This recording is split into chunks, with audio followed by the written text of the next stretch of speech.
നമസ്കാരം, സിറ്റി ന്യൂസിലേക്ക് സ്വാഗതം. കണ്ണൂർ സാധു കല്യാണ മണ്ഡപത്തിൽ 2 ദിവസങ്ങളിലായി നടന്ന കേരള പോലീസ് പെൻഷനേഴ്സ് അസോസിയേഷൻ 37ാമത് സംസ്ഥാന സമ്മേളനത്തിന് സമാപനം കുറിച്ചുകൊണ്ട് നടന്ന പൊതുസമ്മേളനം മുഖ്യമന്ത്രി പിണറായി വിജയൻ ഉദ്ഘാടനം ചെയ്തു. സാരമായി ബാധിക്കുന്നു. അതോടൊപ്പം തന്നെ കുടുംബ സംവിധാനത്തിലുണ്ടാകുന്ന മാറ്റങ്ങൾ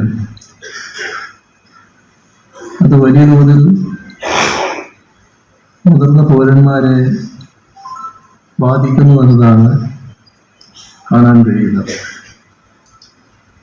സാമ്പത്തിക ഭദ്രതയൊക്കെ ഉണ്ടായിരിക്കും, പക്ഷേ ജീവിത സായന്തനത്തിൽ സഹായത്തിന് ആരുമില്ലാത്ത അവസ്ഥ പല മുതിർന്ന പൗരന്മാരും നേരിടുന്നുണ്ട്.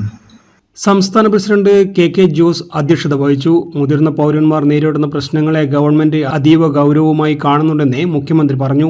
ജീവിതശൈലി രോഗങ്ങളും കുടുംബജീവിതങ്ങളിൽ വന്ന മാറ്റങ്ങളും മുതിർന്ന പൗരന്മാരെ ദുരിതത്തിലാക്കുന്നു. നല്ല ജോലിയും സാമ്പത്തിക ശേഷിയുള്ള മക്കൾ ഉണ്ടെങ്കിലും അവരുടെ സാമീപ്യവും സംരക്ഷണവും മാതാപിതാക്കൾക്ക് ലഭിക്കുന്നില്ല എന്ന നിർഭാഗ്യകരമായ അവസ്ഥ വ്യാപകമാവുകയാണെന്ന് മുഖ്യമന്ത്രി പറഞ്ഞു.